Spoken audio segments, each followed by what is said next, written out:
Hello, everybody. Thanks for coming on today. We are so excited to have Emily Fletcher, who is the founder of Ziva Meditation. She is a leading expert in meditation for performance. She's taught over 40,000 people the skill of meditation. She is an international speaker and author.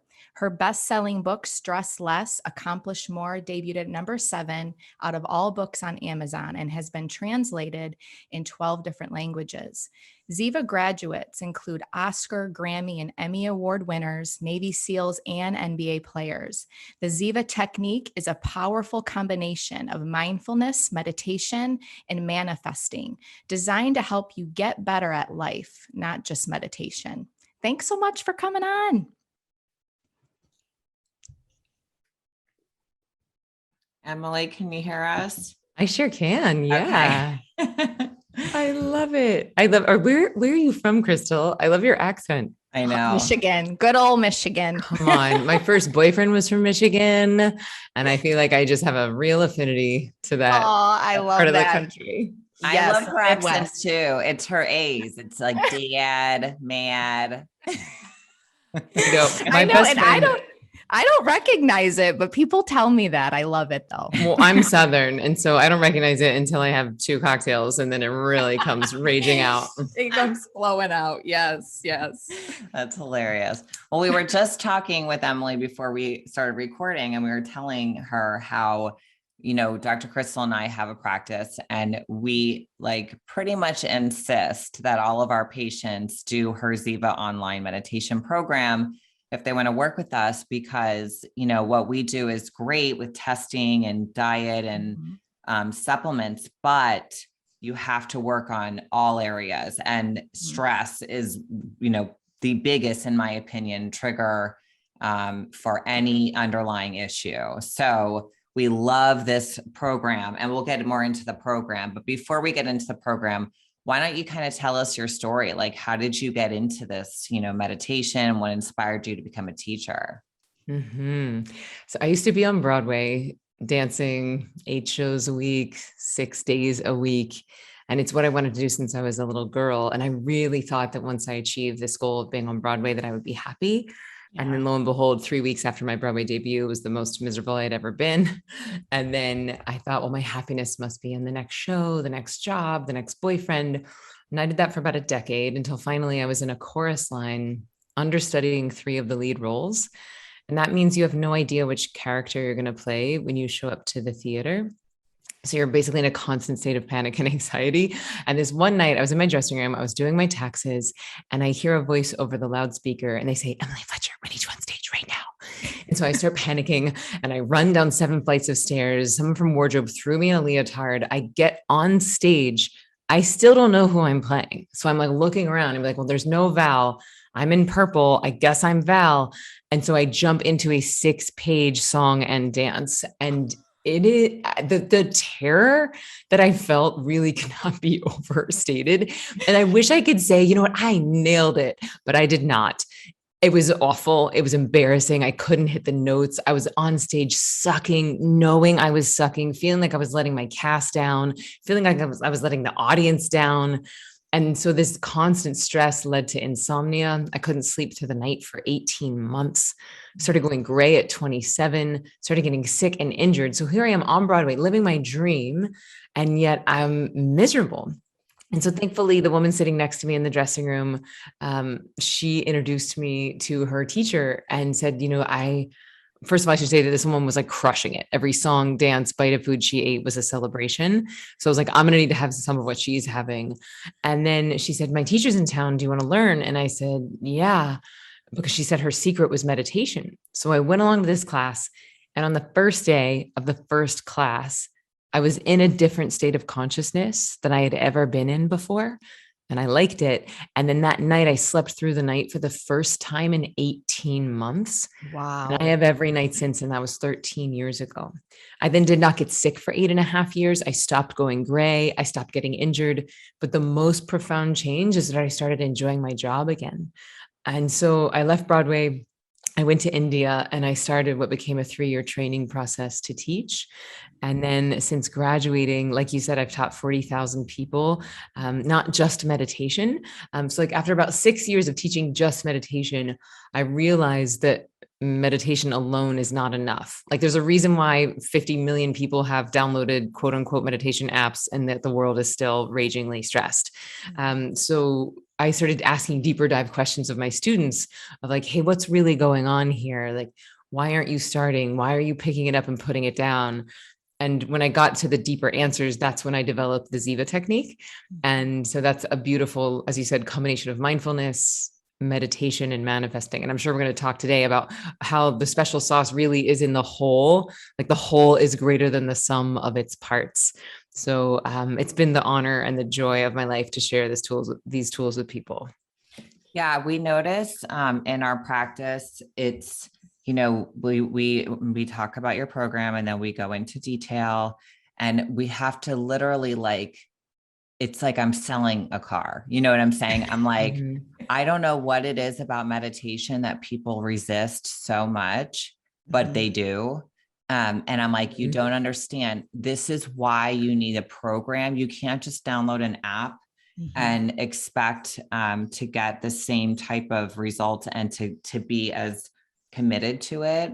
I tried all those apps myself and I would do them occasionally, but there was no real consistency. And so there's also no training. Right. Yeah. There's not. And so with your course, I learned why you're doing it and the different parts of it, like you just said. And then I love how you say to schedule it. And it makes you consistent. And we always say to people, like, you have to be consistent. And if they're not getting better, we're like, are you doing your meditation? Did you buy that program we told you to? And they're like, no. And then we're like, that's what you need to do. We're not changing any of your supplements or we're not changing your diet. You have to add that. And then when they do, they're like, oh, thank you for pushing me, because it's amazing. So what I'm curious to know, like, what are the pain points and the resistance points that you hear? Because I agree. When I started teaching 13 years ago, it was actually much, much easier than teaching now, because I had the luxury of taking people from a blank slate, where people were like, that meditation stuff is weird, but I've never really tried it. Okay, let me give it a go. But now I have to like sort of uneducate people around the millions of free apps that there are. Yeah. And people see that as like a cute pedicure for your brain or something, where they're like, oh, that's nice. Maybe it'll make me feel better in the now, but it's not really going to solve my issue. It's not really going to make me better. And so I'm having to basically just reframe, like, this is not meditation like anything you've ever heard of before. And I really should just pick a new word and stop calling it meditation. Well, it's hard because I think that that word is so big, like, so it's so common and there's so many different interpretations of it. So people have this like set notion of it's going to be work. Or they think they can't do it. Their mind is too busy. And I always say, Emily points out, you don't have to be a perfect meditator. Like, don't pressure yourself to be a perfect meditator. I'm like that. If you have an itch, scratch it. Like, if you have a thought, it's okay. You can come back to the meditation once you're done with the thought. And it takes the pressure away. And I always say, I know you feel like I'm asking you to go join a gym right now and hire, a trainer and start this like crazy workout routine, but it's not like that. I'm like, just give it a chance. And I think it's that commitment that people are afraid of, and they feel like they're going to have to go and do this like work that's going to be like a job rather than something that's helping them. And that would be just my opinion of what I'm kind of seeing, when I ask people what they're feeling and why they resist it.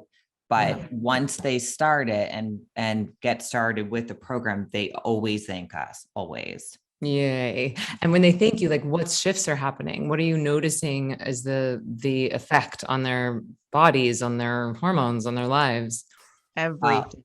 Yeah. Crystal, you can take this. That is loaded, because what I see, like you said, same thing for you, Emily, you were sleeping through the night. I'm seeing a lot of that. They're finding more joy in their life, right? big cortisol shifts, blood sugar dysregulation shifts, hormones. That's a big thing that we see, more balance with hormones for sure. And what I hear a lot of too is like, what would you say to someone who says they're too busy to meditate? Because that's what I hear a lot. Yeah. So this is the same that you were saying earlier, like that they're afraid of the commitment. They think it's going to be a job. I'm too busy to meditate. And so what I say to that is that none of us have time to waste.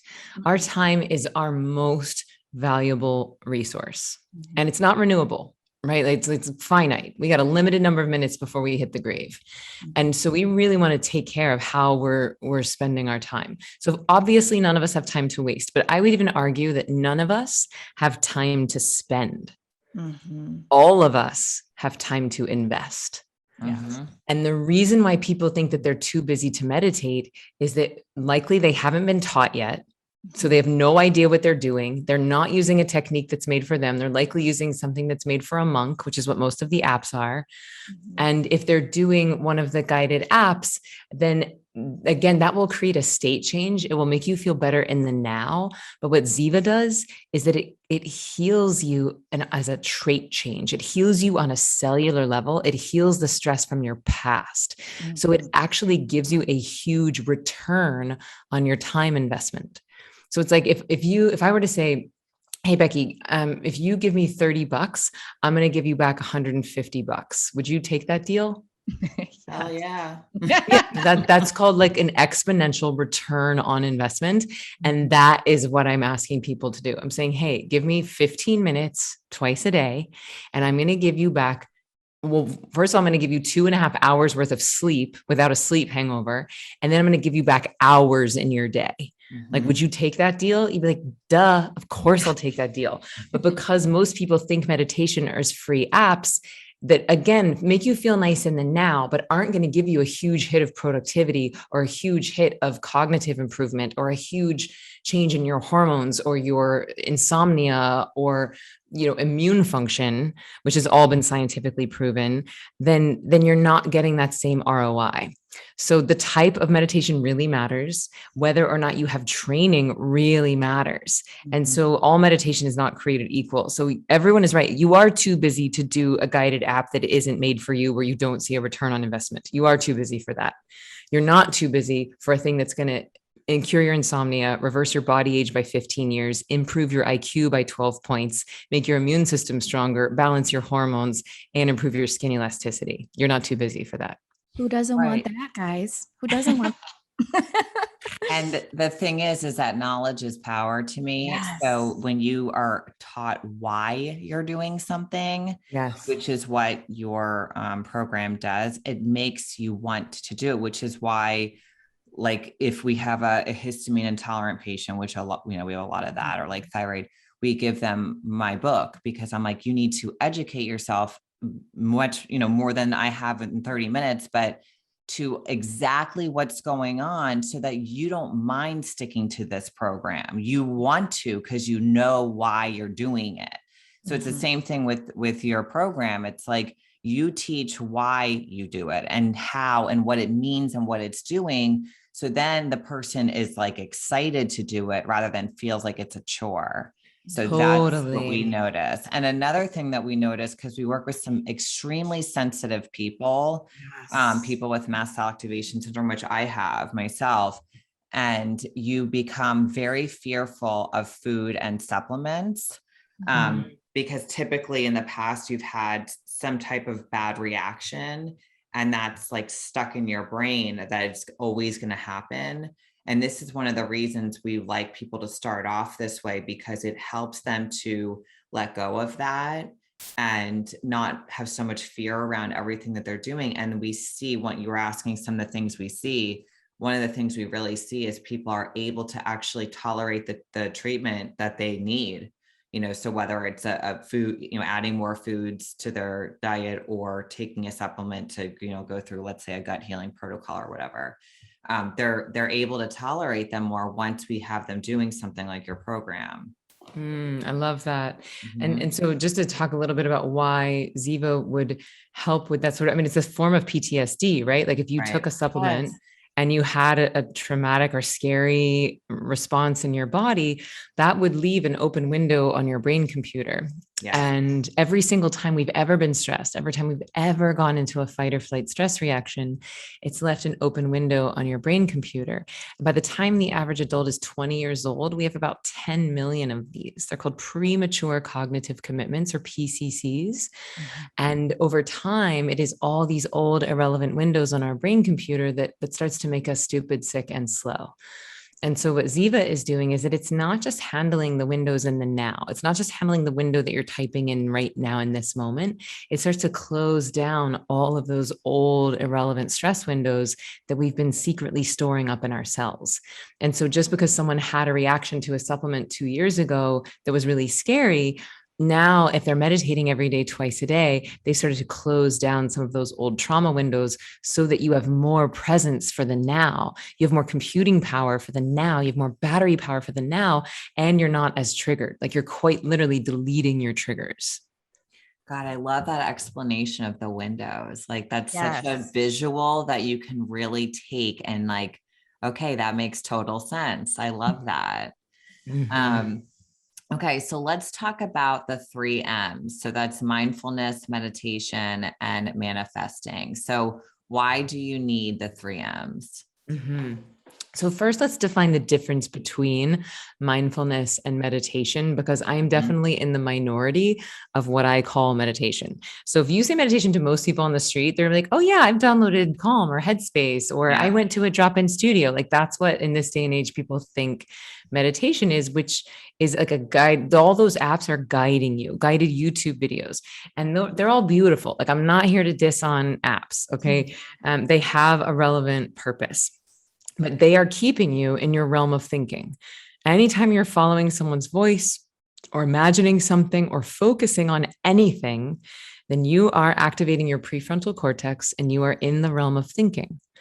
Again, very good at handling your stress in the now. If you're having a panic attack, great. Focus on your breathing. In for 2, out for 4. Count your steps. Look at a candle. There's lots of things you can do because that's now, now, now, now, now. Versus the meditation portion of Ziva is all about handling your stress from the past.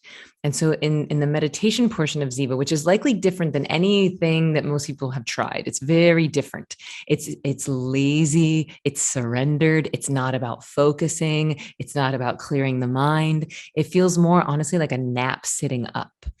And in this nap sitting up, you're getting rest that's 5 times deeper than sleep. And that's not an insignificant point, because that deep rest that you're giving your body is what allows it to heal that stress on a cellular level. That's what's healing your stress from the past. And then the less stress we have stored in our bodies, the better we can perform in the right now. So mindfulness, we use it in the Ziva technique, but we use it like the appetizer.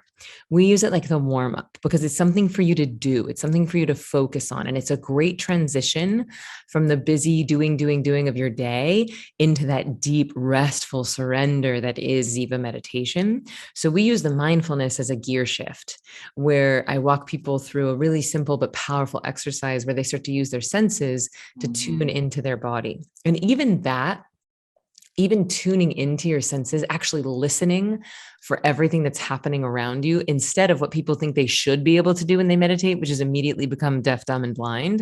They're like, oh, I'm meditating, so I shouldn't be able to hear that clock, or I shouldn't be able to hear horns anymore. And I should become a vegetable and be in a coma and never have thoughts again, which none of those things are true. So instead of trying to ignore or deny our thoughts and the sounds that are happening, we actually start by leaning in. What can you hear? What can you feel? What can you see? What can you taste? And so people become hyper present in their bodies, and we use that to transition into the meditation portion. And that's the main course. That's really where the magic happens. That's where you're essentially taking an hour and a half nap twice a day with no sleep hangover, and you're eradicating the backlog of stresses from your nervous system. And the cool thing here is that you become more awake in your waking state. So a lot of people don't even need their coffee anymore. And then their sleep becomes better because they're using those twice a day sittings to get rid of stress. So now your body can start to use sleep as a time for sleep. That's why you're seeing so many people cure their insomnia in your practice, because if you don't have a daily meditation practice, then your body has to use sleep as a time for stress release. That's what insomnia is. So if you instead insert stress release into your day through the meditation, your sleep becomes more efficient. You fall asleep faster. You wake up feeling more refreshed. So those are the first two M's. And I just want to say something on that. I love the come to your senses part of this. It's like my favorite part because my brain is so busy most of the time, just naturally. And it helps me to be prepared for the meditation. Like it's like a really good window into getting ready for the actual meditation part. Like it lets you know it's okay to feel and smell and hear and whatever while you're meditating. So I love that part. That makes me so happy. And that's exactly the point of it. It's like, let's embrace it. Let's celebrate the fact that we're human and that we have these five senses versus pretending to just be spirit, or pretending that suddenly your knee doesn't hurt, or pretending that that you're supposed to magically be in a coma, which is honestly what people are trying to do. They're trying to be like, boo, like to have their brains flatline. Yeah. But one quick thing on that before I move into the manifesting is that another big pain point, there's two big ones of why people resist meditation. The first is that they think they're too busy. The other one is that they think that the point is to clear the mind. So even people who have never, ever meditated before, even people who have zero training, still think that the point of meditation is to clear their mind. Like even you just said, Becky, you're like, well, my mind is pretty busy most of the time, as if that somehow precludes you from being a good meditator, or as if somehow that makes it an extra challenge. But the thing that will be on my tombstone, that I will likely be like shouting from my soapbox until the day that I die, is that the mind thinks involuntarily, just like the heart beats involuntarily. I love so that. Giving the brain a command to shut up is as effective as trying to give your heart a command to stop beating. It does not work. Right. And this is why everybody thinks that they're bad at meditating. This is why they're like, oh, I know it's good for you, but I can't do that. My brain is too crazy. So with Ziva, you don't have to worry about any of that. Okay, so you covered the first two M's, mindfulness, meditation. The third M is manifesting.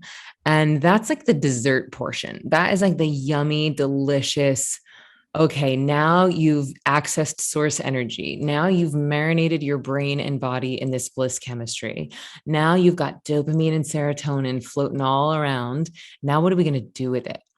And so in the 2 minutes after the meditation, you want to keep your eyes closed, because if you just bounce into activity, it can be a little shocking to your brain and your optic nerve. So we use those 2 minutes to really place our order with the cosmic waitress at the cosmic restaurant. And so you're simply asking yourself, like, what would I love? What would I love? And from this place of accessing source energy, and from this place of bliss and fulfillment, and this place of possibility, to ask that question from there is very powerful. And what I've found is that the combination of meditation and manifesting really is so much better than either one alone. Because what a lot of people do is, like, they watch The Secret back in the 90s, they make their vision board, they put it on their wall, they think about it, and then it accidentally makes them more stressed. Well, I put my boyfriend on my vision board and he hasn't shown up yet.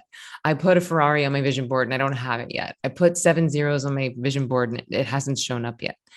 Because if you're manifesting from a place of lack, or if you're manifesting from a place of stress and fear, nature is only ever responding to the vibrational frequency that you are in. And when you meditate first, you're changing your frequency and you're changing your neurochemistry. So instead of having adrenaline and cortisol, which are stress hormones, you flood your brain with dopamine and serotonin, which are bliss hormones, all right, or bliss chemistry. And then if you manifest from that place, that's where the magic happens. It really does. I mean, that is an amazing part of that, like that time, like that ending portion of it. I mean, I've never resonated with a vision board in my life. Like, it's just never something I've ever wanted to do or thought would be helpful for me. But the way that you just explained manifestation is so much more effective, in my opinion. Yeah.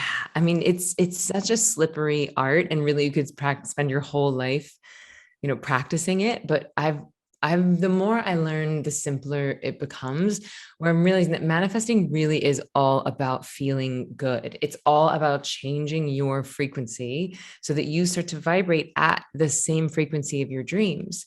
And that sounds easy. And it's not about putting a happy face sticker on top of a gaping wound. Feeling good, it's like you might have to do some hard work. You might have to do an elimination diet. You might have to start lifting heavy things. You might have to go do trauma therapy and face the fact that you were raped when you were 10, or do EMDR. Like there's a lot that goes into feeling good. And some of that is real shadow trauma work, but because you can't fake that. Right. But once you get there, like once you do the healing necessary, and then you practice your daily disciplines of feeling good, and then you become intentional about what it is that would light you up in that moment, like this is all nature wants for us. And I know it can be dangerous to anthropomorphize nature, or to anthropomorphize things that are bigger than we can really conceive as humans. But I think there's some value in imagining nature as a mother, like a mother who loves her child so intensely. And if you think, especially people who are moms, like all you want is for your kid to be happy, right? And if it's like your kid is behaving well and healthy and happy, and they ask for something, you're like, yes, it would be my honor and my pleasure to give you that thing. But if your kid is freaking out and having temper tantrums and yelling and screaming, being like, give me the toy. Why haven't you given me the toy yet? You're going to be like, go to your room. Yes. So it's like, we just want to we want to say thank you, thank you to nature. Thank you for everything that I have. I'm eating my vegetables. I'm cleaning my room. Mommy, may I please have a new truck for Christmas? Oh my gosh. Yes. I cannot wait to give you that truck for Christmas. Total difference. Yeah. Another thing that I see too in the practice, Emily, is patients will say to me, I really started that Ziva program and my sex drive improved. I feel like I'm just happier and more relaxed. Can you talk a little bit more on why that can improve with that? Oh my gosh, I'm so glad you asked. So I've become like a secret sex witch in the past year. And so I have gotten an accidental PhD in Tantra and sacred sexuality. And so this is my favorite thing to talk about. Ours and too. I mean, come on, it's such powerful medicine and it's so fun. Yeah. And yet it wasn't always like that for me. My introduction to sexuality was not great. And I then spent most of my career as a performer, and usually as a showgirl, or, I was on stage in leotards and tights and headdresses and sparkly things. And so it was like I was getting paid for my sexual energy somehow, but it wasn't for me. It was all it was performative. It was for other people.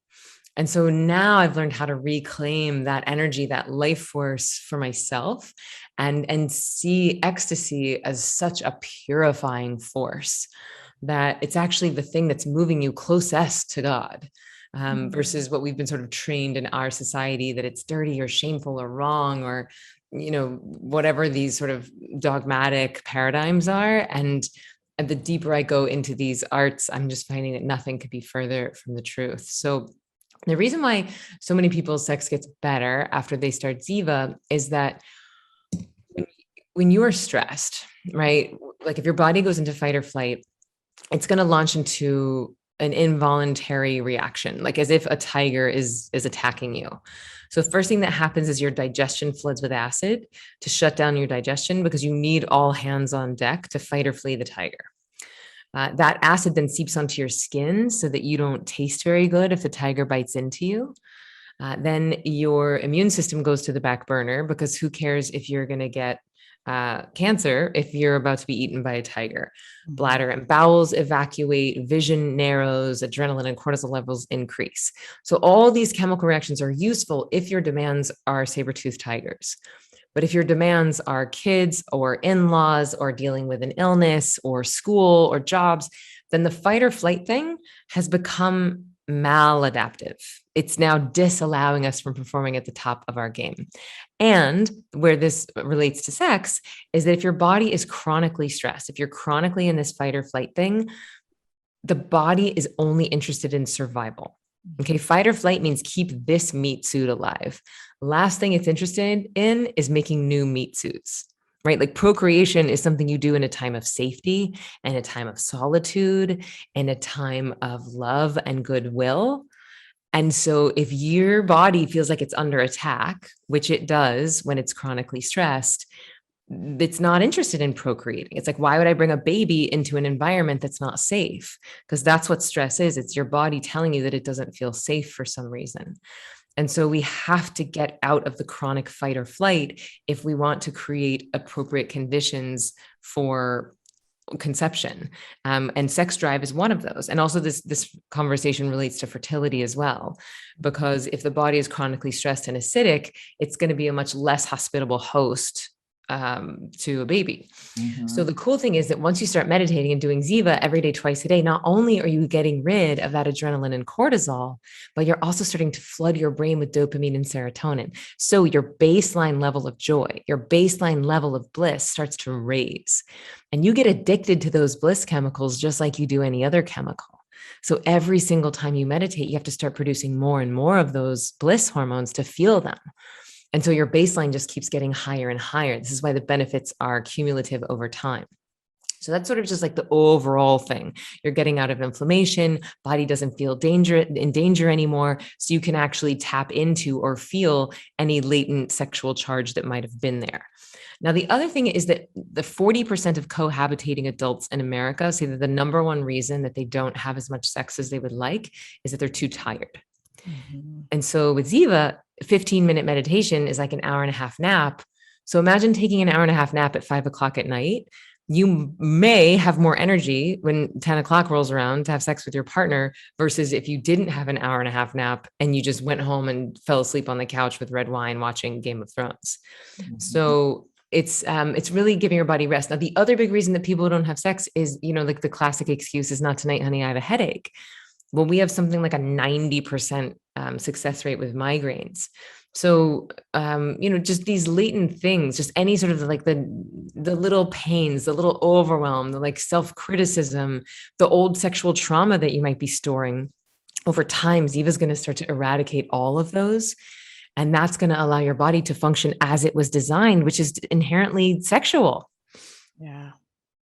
Yeah, it's like we get so many women who I think it's more pressure from their partner. They don't even truly care themselves to have a sex drive. Not all of them, just some. But they'll say, is there anything I can take? Like my husband's getting really frustrated with me. And I'm like, there's some supplements out there, but let's talk about your life. Like, run me through a day of your life. And it's just stress. I'm like, who would want to have sex after that day? I'm like, nobody. It's not that you need a pill. It's that you need to deal with all this pressure and underlying stress that you're carrying around. And then if the more you'll feel more free and light and happy and in tune with your own body and okay with your own body and like you want to share it, Yes. Thank you for sharing that. And just like you would with diet, like, occasionally you have to do an elimination diet, but for a lot of times you just want to be like, hey, let's eat more vegetables. Yeah. Let's move more. Like you want to move towards the positive instead of exclusively away from the negative. Because if you go through your whole day being like, I shouldn't be stressing, then you're thinking about stress. And so what I would recommend for people who feel really shut down, who can't even remember being turned on, who can't remember what it was like to have a sex drive, who are wanting to have sex out of obligation, which is a horrible reason to want to have sex versus your own desire and your own joy.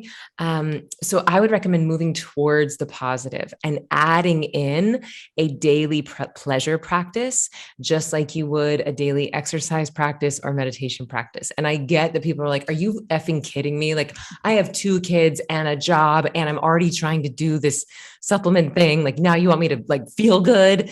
You want me to have pleasure? Get out of here. And it doesn't have to take a long time. Like you could put on some sexy music while you're washing the dishes. You could get an ostrich feather and keep it by your bed and like feather yourself when you first wake up in the morning. You could put on lingerie while you're doing the laundry. So it's just like, it could be little tiny things that get you in your body into pleasure, even while you're doing the quote unquote like chores. So that would be a great first step. Also, I happen to be living with Regina Thomashower, aka Mama Gina. She wrote a New York Times bestselling book called Pussy, a Reclamation. And the whole thing is an anthem to women reclaiming their joy, their pleasure, their sex drive, their intuition.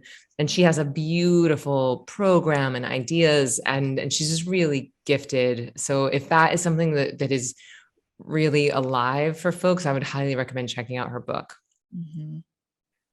It's funny that what you said, like just finding time to like be sexy. I was laughing because I was picturing myself, and I'm not shy. I mean, most people who know me, I'm not shy.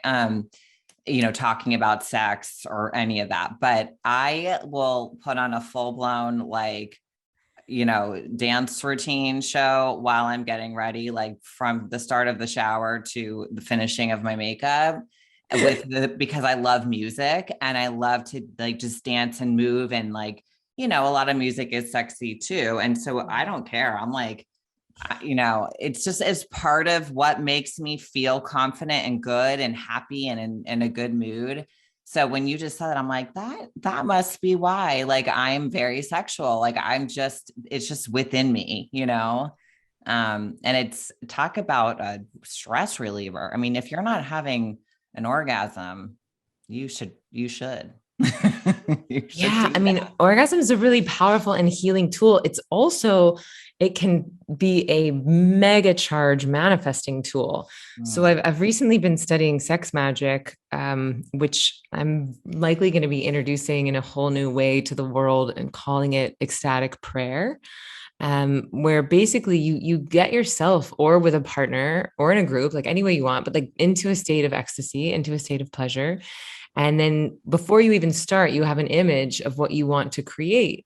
So, one thing you'd want to manifest. So it could be becoming friends with your ex or getting pregnant or perfect health or 7 figures in the bank account, like whatever it is that you're manifesting. And you would create like an image or a snapshot in your mind of what that looks like. And then you start to build pleasure in your body. And that might be through dance or breath, or you could also touch yourself and stimulate yourself. And you build that energy from the root to the crown. And at the moment of peak pleasure, you send that energy to the image. Because in that state of orgasm, not only are you flooding your brain and body with not just dopamine and serotonin, but also oxytocin and prolactin, and you're increasing your electromagnetic field. So you're quite literally becoming a magnet. So if you use that sacred time post orgasm to call in and to think about and to dream into the things that you would love in your life, it can become a really powerful manifesting practice. Yeah, that sounds amazing. That is needed. I can't wait for that. Yeah. Well, get ready because November 11th, 2022, I have a vision of 80,000 people together in Dallas Cowboy Stadium doing exactly that for the planet. So mark your calendars. So cool. Can you tell us a little bit about your new personal manifesting practice? I mean, that's it basically. Okay. Like, I'll do it by myself. I'll do it with a partner. I'll do it sometimes in a group. Like I've become really good friends with Layla Martin, who's like one of the world's greatest Tantra teachers in the land. And she has recently started facilitating like group sex magic, basically. And it's so like as powerful as it is on your own. When you have multiple people, it's like you're creating a collective antenna. And it's not like you're having orgies, right? It sounds more sort of hedonistic and lascivious than it is. Everyone's in their own space doing their own thing. It's really you and God. But Layla is so masterful when she facilitates that, there'll be music playing and like the collective energy just starts to build. And it's been really quite profound and quite like purifying is the word that I want to say. Well, that sounds like that's all extremely interesting. I have never heard of her. I'm going to check her out Yeah, because definitely check her out. She's rad. I mean, she has hundreds of millions of followers on YouTube, and she trains thousands of women a year to become sex, love, and relationship coaches. And yeah, she's rad. Um, so that's what I mean. Like nature's just giving me these like icons that are now like my roommate and my best friend who are really like deep in these arts. And so it just feels like nature's wanting me to move in this direction, which is exciting. Yeah, it's well, great. it's so great to normalize wanting sex. I mean, or wanting to have an orgasm, whether it's by yourself or with a partner, because it's been more of a shaming type of thing for so long. And it's so powerful and so good for you that I don't understand. And I've never have understood why people make it seem so wrong, you know? Well, So I I think love that all these people bringing light to the real power of it. yes, like you said, it's so good for you. And I think the reason why it's been shamed and so called dirty and naughty and all of that is simply because, you know, sexual energy is the most powerful creative force on the planet. And energy either creates or it destroys. And so if you have a whole society of people who are stressed, and if 1 in 4 women have experienced sexual abuse, and now we're starting to realize that that might be 1 in 4 men as well. It's just that there's been so much, even more shame and stigma around that people weren't ever admitting it or talking about it.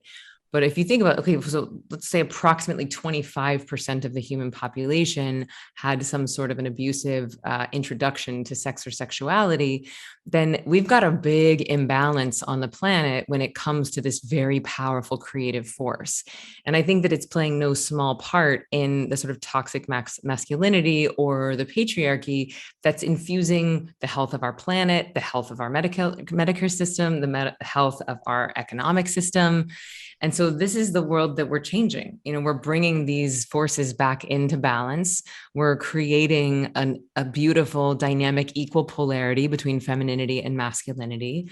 And part of that is going to be leaning in and healing some of this dark sexual trauma shadow work so that we can fully enjoy the capacity and the spaciousness that is left from that trauma and fill it with ecstasy and joy.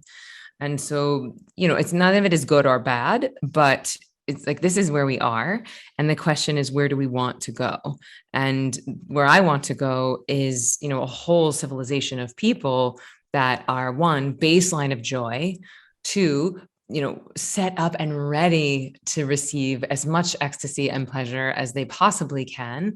And 3 is sharing that with each other and the planet, which right now sounds like a pipe dream. Like that sounds like some crazy Miss America utopia. And yet it's happened for me personally. Like in the past 18 months, that transformation has happened for me personally. I'm not magic. I'm not special. So if it can happen for me, it can happen for anyone. Right. Yeah. And the fact that there are resources to get you to that place, that's what's amazing. And that's what we need to get out there. And the beautiful thing is like meditation is like a beautiful first step. It's like the foundational step that's going to make it's going to make the physical healing work easier. It's going to make the emotional healing work easier, because if your body is still in that fight or flight, if it still thinks it's in survival mode, it's going to be so much harder to implement a diet, to have the supplements be effective, to even understand what pleasure or turn on is. If your body, it's almost impossible. Like the other thing I want to say is I want to let people off the hook who like, I don't even remember. I don't want to have sex for me. I want to have sex for my husband. Likely the reason that you said, you know, if your whole day is filled with stress, if women have too much cortisol, they become physically incapable of having an orgasm. And if men have too much adrenaline, they become physically incapable of having an erection. Yeah. So nothing's wrong with you if this is how you're feeling. We just have to know what problem we're solving. And for most of us, it's like, okay, step 1, get out of fight or flight. And then we can actually see what's possible. That is so I awesome. love that. That is so true. And, you know, watching TV and all that stuff right up until bedtime definitely doesn't help with those hormone levels that are making you not want to have sex, like you just said, or not able to, you know, perform or whatever. Yes. Like the raised cortisol and all that. So. Emily, where can our listeners, so if they want to sign up for Ziva, and I know you have an awesome kids program too for meditation, where can they find you? Yeah, so the best place to go for the adults would be zivameditation.com. So Ziva, zivameditation.com/online. And what I'd love to actually, no, let's send them to podcast. We can go to zivameditation.com/podcast. And then that will give your listeners the first 3 days of Ziva online for free. So they don't have to enter a credit card. They don't have to, it's not like a free trial. It's just like, it's my gift. Like, here, take these first 3 days. And I believe so much in this program that I'm like, you're going to enroll. And if you do, your whole life is going to get better. So zivameditation.com/podcast. And then I would love to share a little bit about the kids training because it's so rad. So we've been working for the last 2 years with folks from Harvard and Sesame Street to create a really amazing, entertaining, fun, emotional resilience training for kids 4 to 14. So there's 2 separate courses. One is 4 to 8-year-olds, and there's a puppet who's my co-star named Z Bunny. And then there's one for 9 to 14-year-olds that's a little bit more science-based, a little bit more peer-driven learning. And it's 7 days. So it's only 10, 15 minutes a day for 7 days. And then your kids are going to have the mindfulness, the meditation, and the manifesting to take with them for life. So it's really fun, and you don't have to be the meditation police. Your kids will look forward to it. So I highly recommend it. And that's at zivameditation.com/kids. That sounds amazing. I knew you were coming out with a program. I didn't know it was out. So I've been waiting for this for my. Yeah, it's here. And it's so good. And I mean, people are writing in and be like, I can't believe my kid is actually meditating. There's one boy, he was 10 and he slept through the night for the first time well, I think, yeah, he's 10. And the mom said he slept through the night in his own bed for the first time in 10 years. Wow. He had never slept in his own bed until he started Ziva Kids. And like other kids who are they're doing it before tests at school. They're doing it when they're dealing with bullies. This one kid wants to meditate every day before dinner because it says he stops getting the scaries. It's so sweet. Oh, and then even before sports. I mean, think if every kid can start their life creating these amazing habits for themselves. I mean, you're just setting your family up for I just think about, gosh, if I could have had Ziva long time ago, Oh, yeah. I mean, it changes not only the way you handle stress in the now, but over time, it's going to handle the way you process new stress as well. Like what we're doing is we're training emotionally resilient children. And that's not through like just telling them to be happy all the time, or when they're having a temper tantrum, telling them to breathe. It's actually the opposite. Like Ziva is more of a cathartic tool. And I have other puppets. So Z Bunny's like my co-star, but we also have the Stormies. So there's mad Stormies, sad Stormies, and scared Stormies. So we're teaching kids how to identify their feelings and where in their body they're feeling them, and then things they can do to physicalize them, like they shake through the Stormies. The preteens draw out their alter egos, like both their hero selves and their shadow selves. Yeah. And so it's not just about like, take some deep breaths and pretend like everything's okay. It's pretty advanced emotional resilience training. And my magic wand scenario would be that if we could equip an entire generation of children to recognize and process their feelings in real time. And if you can get your 10-year-old out of your bed, you can have more orgasms. Thank you. It's a way to bring it full circle. Way to bring it just around. And that's the end. And good night, everyone.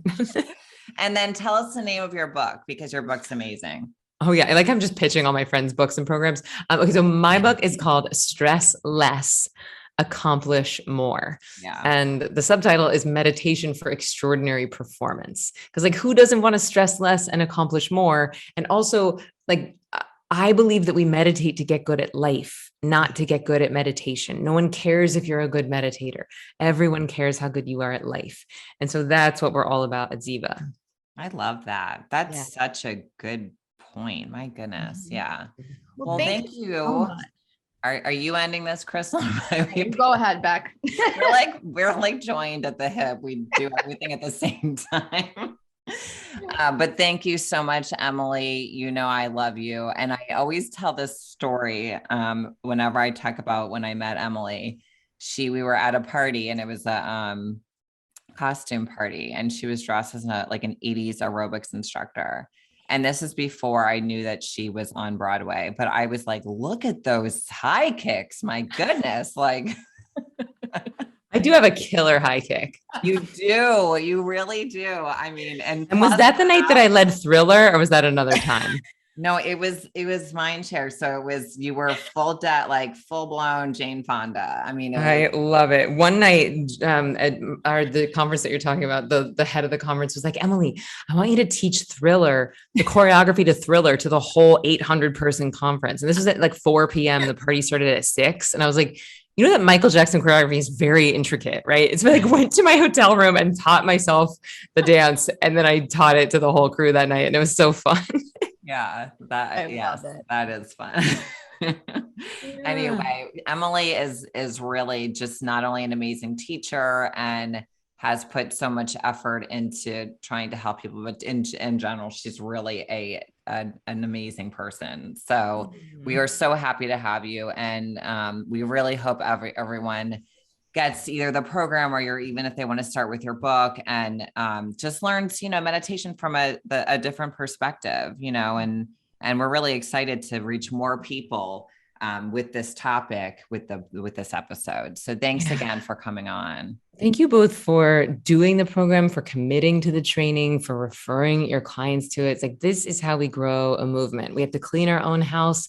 And then if you find something that works, it's like, shout it from the rooftops. Yep. And so I want to say thank you from the bottom of my heart for having me on, for your practice, and for helping so many people. Yes. And you guys, don't forget to leave a review. I know that sounds like another chore, but really it takes about a minute. I know that's dopamine. Yeah. And just don't forget to mention Emily's episode specifically if this resonated with you, because we really love to have people help other people see what episode would work well for them. So thanks everybody for listening. And thank you so much, Emily, for joining us. And we will talk to you guys next week. Have a great day, everybody. Bye-bye.